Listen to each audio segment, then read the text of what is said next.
Hi, so this video is going to be about my coming out story, but before I get started, let me get a haircut. Alright, much better.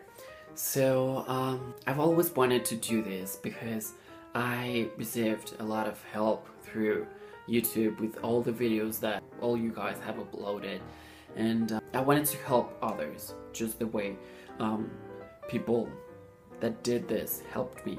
And of course, eventually I'm gonna do this video in Spanish because first of all, it's my mother tongue, and also there are not that much videos out there in Spanish, you know, coming out stories in Spanish, and I think that I would help a lot in that way. So if you also speak Spanish, then I would love you to watch that video. I don't know when I'm gonna do it, but I'll do it someday. And also because I've never seen someone from Colombia tell their coming out story, so it's nice. I would always go through those videos and watch them and think, my god, I'm never gonna have that kind of story that you know, they had, like their parents, when they told their parents, they were like, oh, we love you no matter what and all that. I'm gonna tell you a little bit about myself so you can get an idea and, you know, an insight of my life. I am 21 years old. I am from Colombia. I currently live here in Colombia, and well, I'm a student, I'm at college, and well, I'm gay. As I was telling you, I never thought that my parents would accept it. As you know, I'm from South America, Latin America, and there's, you know, like this, yeah, a macho culture, so they have a hard time accepting just different people in general. And of course, in recent generations, things have changed a lot, but the way my parents were raised, it was pretty much like that. If someone was different, it was not acceptable, you know. And also because my parents grew up in very little towns, so though in those kind of towns, people are even more, you know, rough and discriminative towards people that are just different. And if someone knew that you were different in that way, like being gay or something like that, it was just very, very hard. I knew that I was different very early in my life. I just knew it as a feeling. I didn't know what I felt in words. When I started going to school, I knew that I had a feeling towards boys, and that I felt, not every single boy, but towards some boys, and I would feel, you know, there's something. Later on, you know, a few weeks, I don't know, sometime after I started going to school, my parents would ask me if I liked, if I had a girlfriend or something like that. So from a very early age, I understood that I was supposed to look for the prettiest girl and make her my girlfriend, and, you know, things like that. So that was on my mind since I was a little kid. Also, I thought that the most girls you had, the you know, better you were, not as a person, but I don't know, something was better. I just didn't thought much about it. And so when I was in first grade, I remember this girl, or before, we have in Colombia we have kindergarten, and then we have something called transition, and then we have first grade.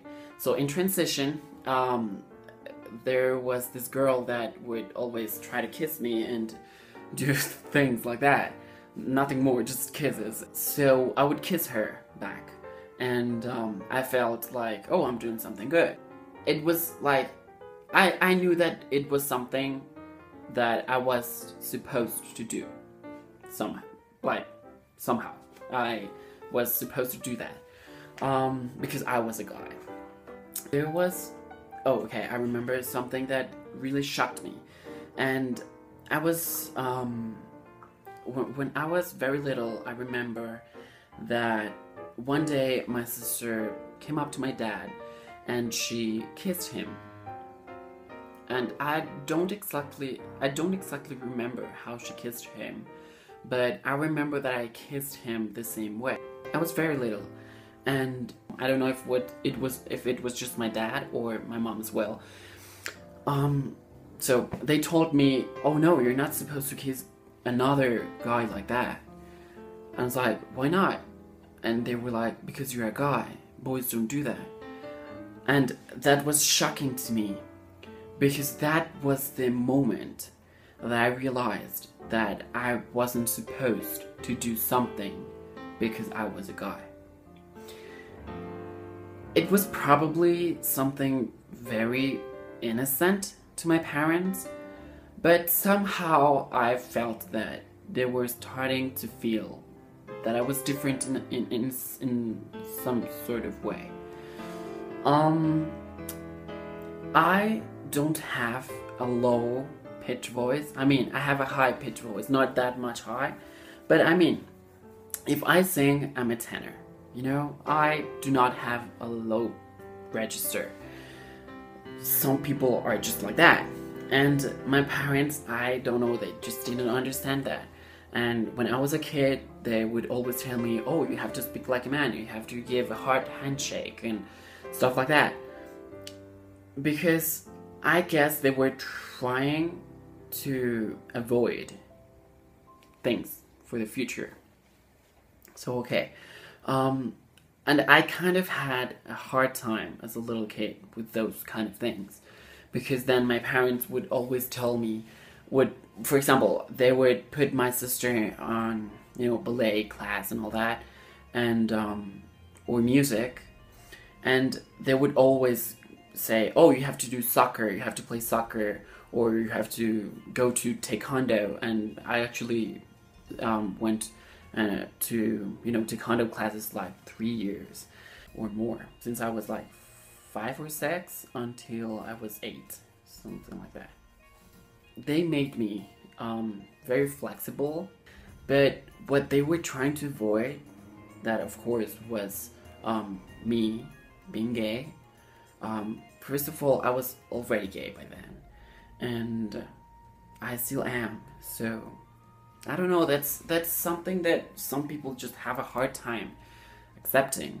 That being gay, it only means that you like someone of your same sex. So I actually liked taekwondo. I liked the exercises that they would make us do, but I wouldn't like to fight. Like, I was good, and I would, do all these moves, and I had like this high kick, and stuff like that. But I just wouldn't like the physical confrontation with another person. I just didn't like it. I was always very nervous, and when we had tournaments, I wouldn't go. I was too afraid. Later on, I started to know the meaning of the word gay, and that it had this rejection from society, that you were supposed to avoid people that were gay because they would rape you or something like that. I just knew that socially it was not acceptable, and I didn't feel that I was gay, because to me, someone gay was someone very flashy, very feminine, very promiscuous, also very, I don't know, it was just someone bad. And as a kid, I didn't feel like that. And of course, right now, I know that it has nothing to do with it. I lived 1 year in Germany and then 2 years in Panama. And when I was 8, I came back to Colombia, and actually I learned English in Panama as a little kid. So I came back to Colombia, and I already knew that I liked guys. I didn't know or didn't accept that I was gay, but that was the way it was. Later on, when I was probably 13 years old, no, I was 12 years old, I went to this church, I don't know how you call it in other countries, but here in Colombia, that type of churches are called evangelic, like Christian evangelic. When I started going, it was... Oh, wait a second, my grandma's calling. Ya voy, abuelita! Sorry, it's just that family members are calling to say hi and happy birthday and all that. Which is nice, to be remembered sometimes. Okay, so, where was I? Okay, let me check the video and see where was I. The church. So, when I started going, I liked it because it felt, as a family, you know, it felt good. But, I have to be honest, and this is quite hard on me. I went because I wanted, and this is silly, I'm sorry, forgive me. I wanted God to change me. I somehow already knew that I was gay. And not because of the things that I said earlier, but because I like guys, and so that was that. I went because of that, and a lot of my family members from my father's side went to that same church, so I liked it because of that. And it was probably a year and a half later, or 2 years after that, that I realized that it was just not right. It didn't matter how much I prayed, how much I read the Bible, you know, it was just not gonna happen. And it was not gonna happen because, first of all, there was nothing bad about me. There was not a single thing that I needed to change in that respect. You know, I need to be more organized and all that. But in that respect, everything was just fine. Yeah, so that was hard because I knew that I had to go because they wouldn't accept me. And I started watching YouTube videos, and I started to realize that I was not the one mistaken, that the people that needed to understand and accept something were my family, and everyone else I just didn't care. I remember that before I accepted the fact that I am gay, I said that I wanted to just live a fake life. Okay, so the process that I went through was like, I didn't accept myself, I went to the church, and then I accepted myself through watching YouTube videos, but I still didn't want to tell my parents.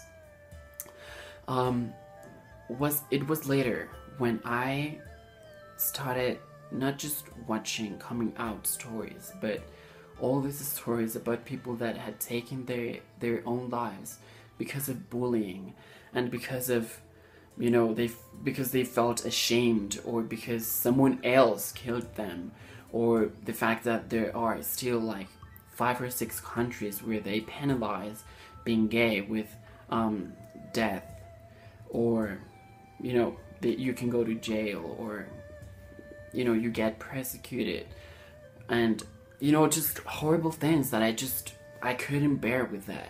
And I was like, you know what, I don't care what my friends or family may say, I am going to come out, I'm going to tell them, because I have to make a change.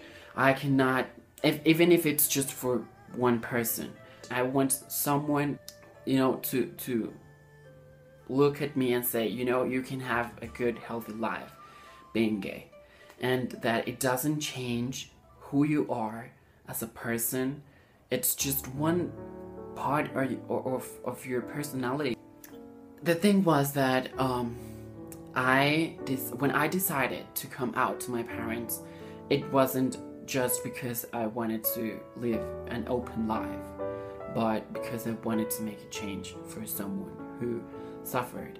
And to be honest, when my parents told me, oh, when I was a kid, oh, you have to speak like a man, oh, don't do this, don't put your hand like that, just girls do that, or things like that, they would make me feel bad, and I would cry. And I thank the universe, because my sister was always there. She was always my support. I would go to her room and cry, and she didn't know about gay people. She was always there for me, and she said, you know, I don't care what people may say, I love you, you're my brother. And that was just, I mean, every time I think about it, it's just like, I love my sister. I love her to death. I would give my life for her. She has been so good to me, and it just came out of her, you know, to be like that. No one ever told her that, you know, being gay is okay. No. She was like, I don't care what people may say about my brother, I just love him. She didn't even know anything. She was like, if you are, I don't care. So okay. I knew when I was probably 16, 17 years old that I wanted to come out. So I made a plan that I would talk to my parents about it. I would just tell my parents about things, you know, like, oh, listen, did you know that they had in Ecuador this clinics to make lesbians go straight, or things like that, because they did exist. So I would tell them that to see what they think. Throughout my life experience, my parents have changed a lot. Not just since I came out, but before. My dad had a different perspective on the situation.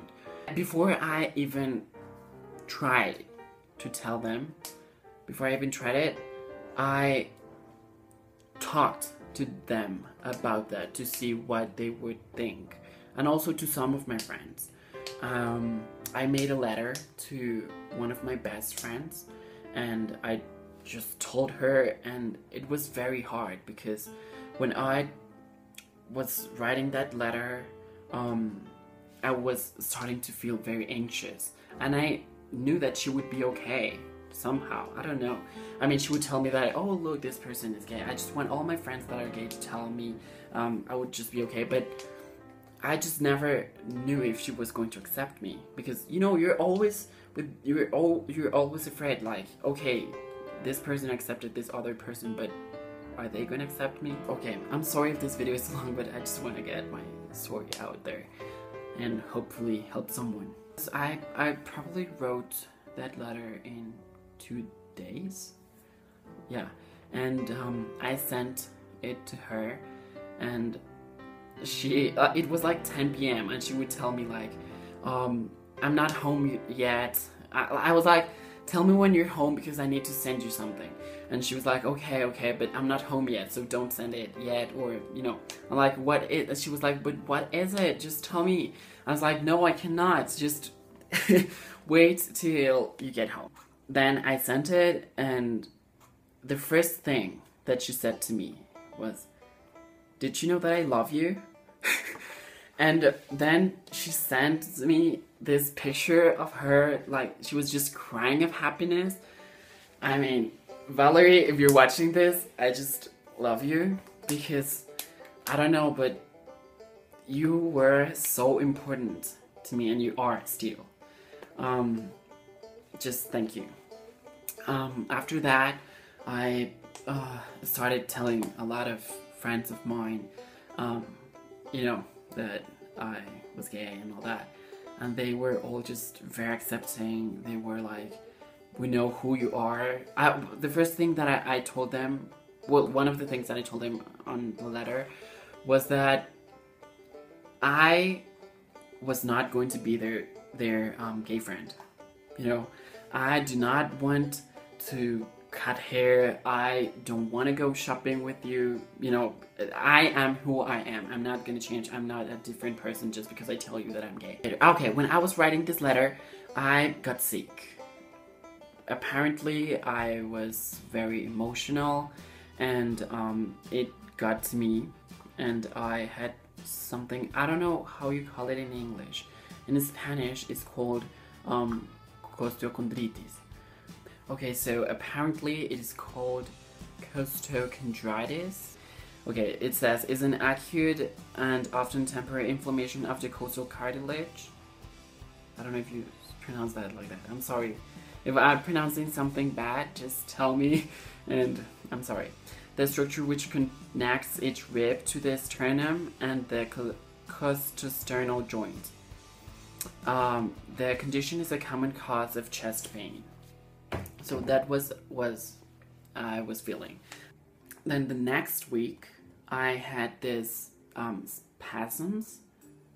I don't know if how do you call that in English, but I just felt that my throat would start closing and I would not be able to breathe.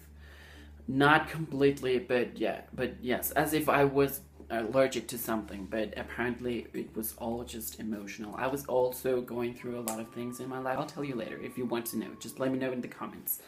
The doctors would just tell me, you know, probably it's stress or you had an allergic reaction to something, but they didn't know that I was coming out, that I was gay, and that I was, you know, telling the world about it.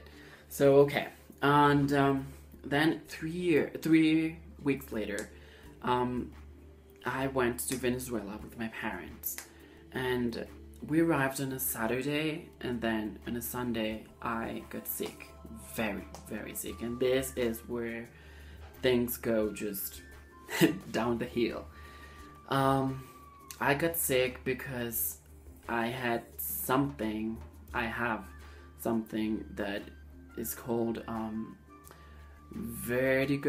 vertigo associated to migraine. What I have is that I can, if I expose a lot to the sun, or if I don't sleep well, or if I get stressed or something like that, if I have a hectic day or something like that, I get vertigo symptoms, which are, you know, dizziness, but it's very, very intense. The first week that I had it, that I you know, had this, I couldn't walk. If I tried to read or look at my cell phone, I would just lose it. I mean, it was as if I was, you know, in a spinning wheel, and if I just had a car ride or something like that, I would puke. Like, it was just horrible. It was horrible because I didn't know what I have. And my sister goes to medical school, and she started reading a lot. She was crazy because we were in a foreign country, and I was very sick, probably 3 months. I couldn't go to school. I was just devastated because I was like, what do I have? Because people didn't know what I have. You know, they were like, you don't have. They thought that was something in my ear. You know, like discompensation in the internal ear or something like that. But later on, they found out that it was not. Then they thought it was something in my brain or something like that. But apparently, it's what I told you. This vertigo associated to migraine, and it's very intense because I also hear things in my ear. Sometimes I stop listening and I hear this noise, and then like the normal surrounding noise starts coming, and it's very annoying because that was probably a year and 3 months ago, and it was just very hard. Let's move on. So during that week when I was in Venezuela, since I didn't know if I was going to die, because I even thought that I had a brain tumor or something like that, and so I told my sister in a letter, and she was like, I love you. I kind of was thinking about it because you don't have a girlfriend. You've never had a girlfriend, but you know, you would also make things that would make me think that you were not. but it's okay. Like, I love you. You're my brother, and you know, I love my sister.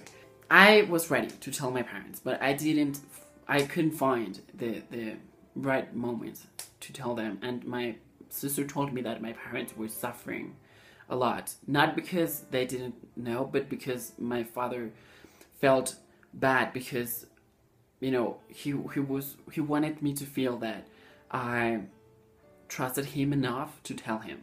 He was feeling bad and he cried a lot, and I mean, to make my father cry, it requires a lot. So 6 months after I told my sister, she told my parents, I went to a classical music concert, which I usually go to, and usually I arrive about 10 or 11 p.m. and everyone's just sleeping, and yeah, I just go brush my teeth and straight to the bed. But that day they were, I guess this is where I officially came out to my parents. So that day I come to my home and everyone, like my parents, mom and dad, and my sister, they were sitting in the TV room, which is just here outside. And I was like, what are you guys doing? Like, why are you awake? And my dad looked very serious, and my mom was just like, whatever. And my sister was like, she was looking at me like when a little kid does something wrong. I asked them, why are you still awake? Like, why aren't you sleeping? And my dad was like, well, son, I want to talk to you about something. And I was like, what is it? Of course, all of this happened in Spanish. And he was like, he started talking just a bunch of things about the house. You know, you need to be more organized, you know. Your mom entered to your studio and it was very disorganized. I helped my parents with some work stuff, and they were like, you need to, you know, those invoices, you didn't register them or something like that. I don't remember. I was like, are you serious? Like, are you just staying up late at night just to say this to me? Like, you could have said that in the morning, you know? And he was like, okay. And then he looks at the ceiling, you know, like trying to just not to cry. And I was like, oh boy, this is serious. And then he told it. And he was like, Dad, you're okay. He was like that. And I was like, and I just looked at him like I wanted them to know. I was happy, actually. Like, I looked at my sister like, it doesn't matter. I wanted you to tell them, because if not, they would have suffered a lot. They would have suffered a lot. And he was like this. And I just want you to know that I love you. But it just hurts me that you didn't tell me before. And he was like that. And I don't know, it was kind of sweet, because he was like, intellectually I understand it, but I have to go through a process. I want you to know that I love you and all that. And then my mom talked, and it was a very beautiful moment. I wanted to record it, but the moment, because I wanted to be a happy moment, not a sad moment. And it kind of was a happy moment, for me at least. I don't want to sound, you know, a jerk. Like, it was happy for me, I don't care about my parents. No. Like, they accepted it. But, okay, I want to say some things after I finish this video. Before I finish this video. First of all, while I was watching all those videos when I was 13, 14, 15 years old, never in my mind, it never occurred. It never occurred to me that one day I would be on this side of the camera telling you that it does get better, that somehow one day you'll be able to be yourself and that you will not be judged. because there's nothing to judge you about, not for your sexual orientation. Like, it doesn't define you as a person. And look, if you're 6 years old, 8 years old, 10, 11, or if you're 20, 30, 50 years old and you don't know how to come out to your parents, if you want someone to talk to, you can always write to me. And I just feel so good helping other people through that process, because I know it's hard. You know, you are perfect the way you are. If you act feminine, or if you don't, if you wanna, you know, dye your hair, if you wanna have long hair, or if you don't, it doesn't matter. It really doesn't matter if you want a piercing, a tattoo, if you wanna wear girl clothes or not. If you're a girl and you wanna wear guys clothes, it doesn't matter. I mean, it's just like social, you know, boundaries that people have set that are just lame and stupid. Like, you need to be who you want to be, and as long as you do not hurt anyone else, it's okay. You know, if someone feels like you're hurting them just because you're being yourself, just because you can't come out, then it doesn't count. You just come out and it doesn't matter. Of course, be patient with your parents. They have supported you. I know that, I mean, I want to say that your parents love you no matter what, but I've heard stories, and I know that there are parents that are just not ready. It's not their time. And if you feel that your parents are there, just wait. Talk to them about that subject, but not as yourself, you know? Also, talk to a friend. If you don't have anyone, just talk to me, you know? Talk to me.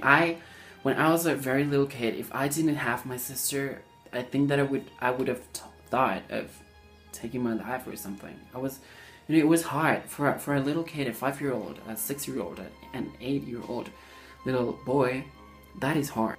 And if you're going through that, please just call me. It doesn't matter if you speak Spanish or English or whatever. If you speak sign language, well, you wouldn't be able to see this video and understand me, but it doesn't matter, you know? Just seek for help, because it's a hard process, and after you accept yourself, you have to know that your parents need to go through that process. You know, things are getting better around the globe, you know, around the whole world.